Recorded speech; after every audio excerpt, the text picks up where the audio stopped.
Hi, this is Mark Tibb speaking. You're watching Sporting Icons. You don't need to be anywhere else.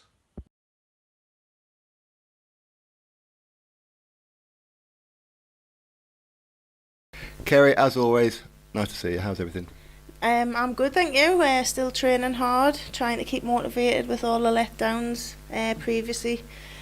Had a little bit of a hiccup with my medical, but now sorted and hopefully back on track. You're going to be one of the most motivated people I know. I mean, you're being kicked from left and right and let down, even on days of fights and things like that. And what keeps you going?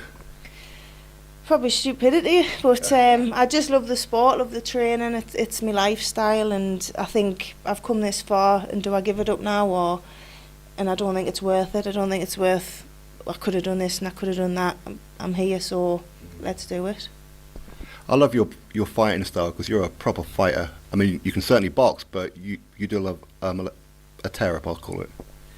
Yeah, and do a little bit of both. Like you say, I like a bit of a technical box, but if I need to fight fire with fire, that's something I can also bring myself to do. And I like a tough fight, and I would like to think I would give anybody a tough fight. Nerves is one thing, but then once I get in the ring, once the bell goes, then it's just down to business. I first seen you, it feels like a long time ago, when you announced that you're turning pro over in Wallsend and that, and you just had kick after kick after kick. I mean, you are certainly stubborn, that is for sure, but the aim, the goal is still titles. Yeah, I think any fighter wants titles, but it's just getting there, especially when you've got ticket sales, small hall shows.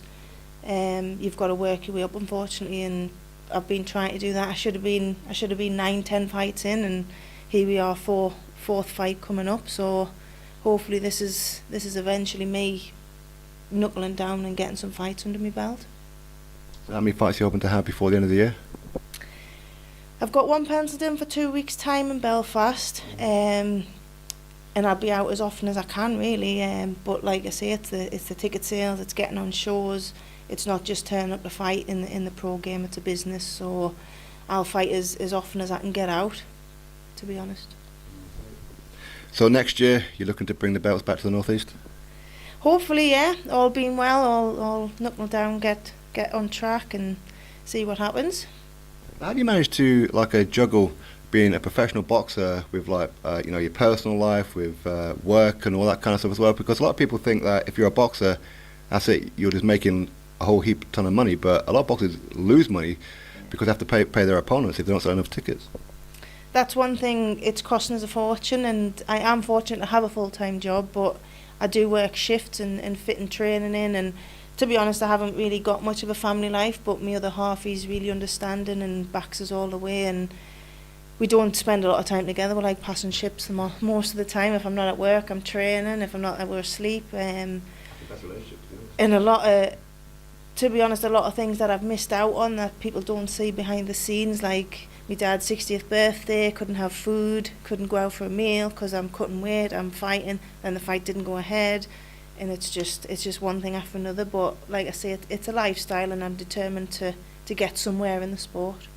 But you still love it, though? Oh, definitely. I wouldn't do it if I didn't like it. I think I would have given up a long time ago.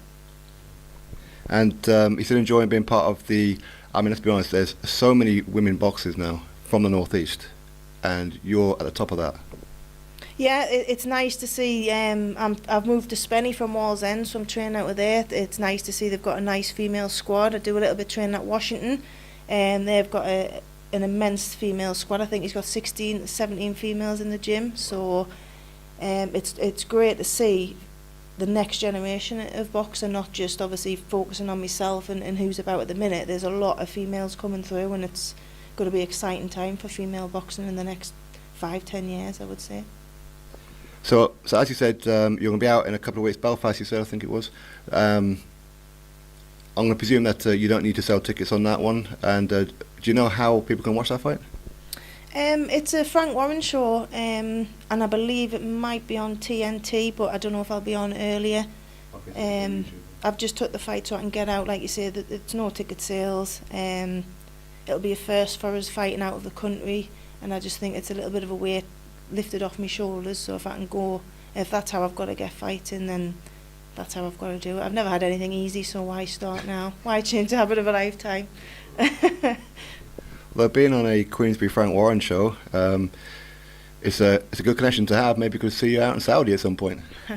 Hopefully, never say never. Let's see how this fight goes, and hopefully there's some doors open.